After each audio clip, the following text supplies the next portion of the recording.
Hello, it's Elaine from Penguin Place Crafts. It's Tuesday, right? I think so. I lose track of what day it is. That is a byproduct of retirement. Okay, I think it is Tuesday. I am making very good progress on my latest yarn flipper bag. I have, where'd my note go? I don't know where my note go. I think one. I think it's 1.1 and 1.8 ounces left in the bag.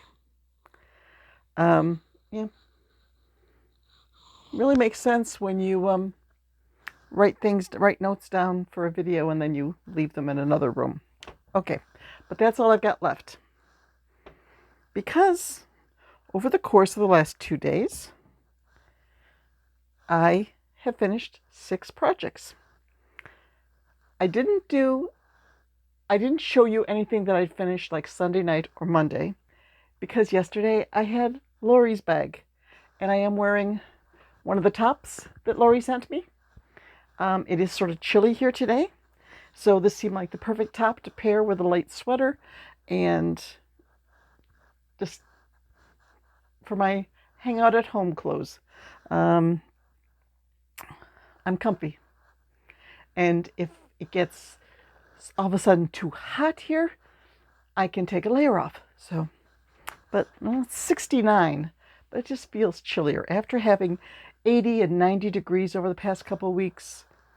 It's nice and cool today.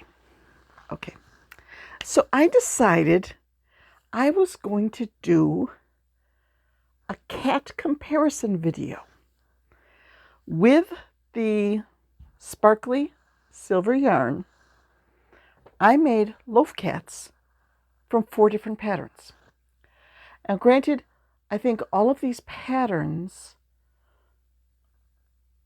were written for thicker yarns.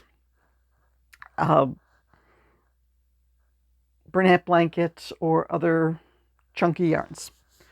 So in worsted weight yarn, especially a thin worsted weight like Karen's Simply Soft, they work up a lot smaller. The first one is a free pattern on Instagram by My Universe 64 for a little loaf cat. Yeah, that's how small it turned out. It works up very quickly. But let's get the ears. Let's get the ears popped up and the tail up. There is, excuse me, the very tiny little loaf cat. When you make, the backside shouldn't be pointy like that. When you make it with a thin worsted weight yarn. So that's the My Universe 64 pattern. Let's go to the next larger one. That would be this one. This one was a YouTube tutorial by Yarn Over with Natasha. I don't have my notes of how much yarn. Yes, I do. Okay.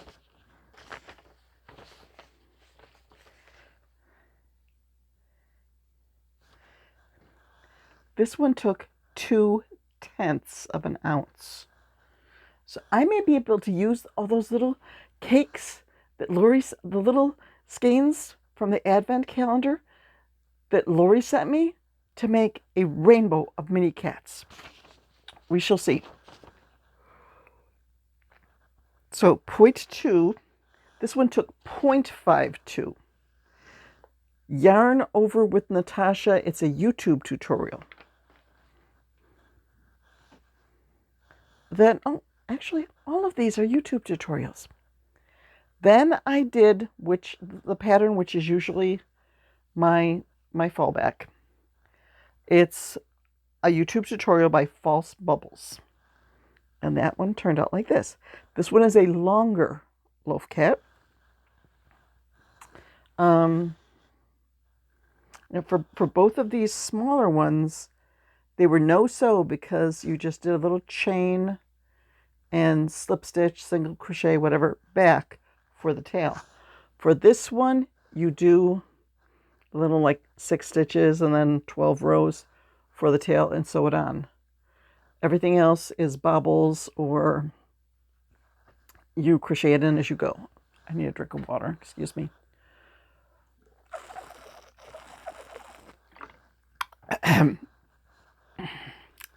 So, false bubbles.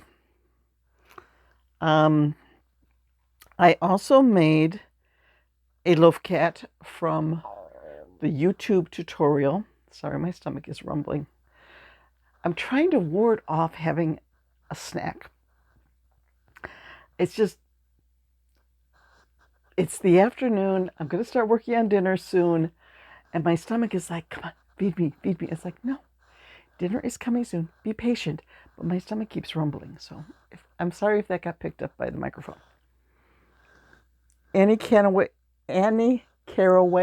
Art for her loaf cat has a free tutorial on YouTube. And hers turns out a little chubbier and shorter. So how do I do 4 cats at once? Let's see if we can stack cats. Okay, everybody stay. Okay, there we go. So My Universe 64 is the top one over there, on top of Annie Carraway Arts, Yarn Over with Natasha on the top, and False Bubbles on the bottom. So 4 different loaf cat patterns. And where are we going to put them? We're running out of space in here because I haven't been putting stuff away. I've just been making stuff and just piling it. Okay, then I actually finished one of the crochet alongs that I have been working on for August. Curious Papaya posted a crochet along for Milo the Monkey. And I made him in purple and silver. Now, the only thing was the way the purple yarn color pools, he's got sort of an awkward belly patch that came out on him there. I also had problems with the face itself. I would end up with more of this white at the silver at the end of the row. Like I'd go from purple and I'd start doing this other color of silver across, and then I'd go to switch back to the purple, but as I was carrying the yarn behind, it switched from purple to silver. It's like, no, I wanted to switch to I wanted to stay purple.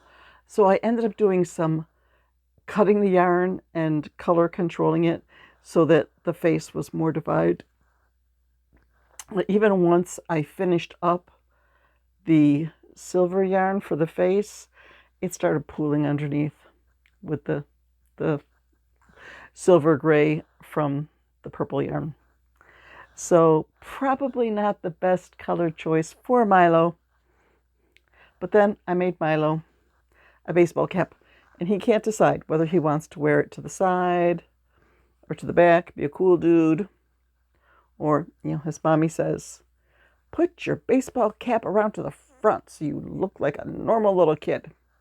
So there is Milo in his little red baseball cap. And Mom's not looking, so we're going to switch it to the side.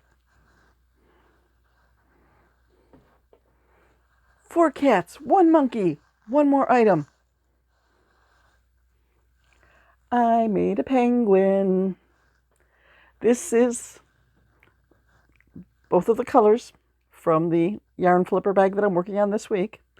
Once again, that gray yarn from the purple decided to color pool in the front and make a belly, but it wasn't centered under the face. Oh dear. So I don't know what I'm going to make with the color, with that purple yarn again, but hopefully the color pooling will work out a little better with that. So those are my 6 projects that I have completed in the last couple of days. I still have this much yarn to work on in this bag. And then I'm going to take a break from the bags that were voted on. I know there's one bag in there that's all yellows. Since so many of my restock items are yellow, I'm going to break from this, break from the suggested bags and the voted bags, and just pull out the yellow bag and knock the stuffing out of my restock list. That's my decision. But that was fun. I want to try a few more. I like doing these, making different patterns in the same yarn and comparing how they turned out. I should do that with axolotls.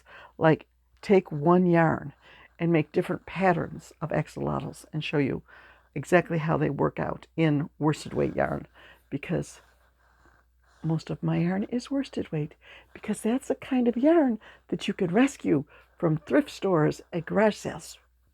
Yeah. I don't see all that much Bernat blanket at garage sales. I have seen some at thrift shops. Like the last time I stopped at the Savers thrift store, I really got a good deal on some Bernat blanket. But that is it for today, because I am eager to get back out to my chair with these 2 little cakes of yarn and see what I can do to finish these off. I was just looking through my master list, and it's like, oh, I'm supposed to make some penguins. So let's see how this works up in penguin. You know what I could do? The penguin pattern, this is a paid pattern from Minigurumi. And usually you do the top in a dark color. And then when you get below the face line, you switch to a lighter color. So I could do the top in the purple. It wouldn't matter how the color pools there. And then switch totally to the silver for the bottom. That would work. Okay, I could go now. I could go play with yarn. Bye-bye.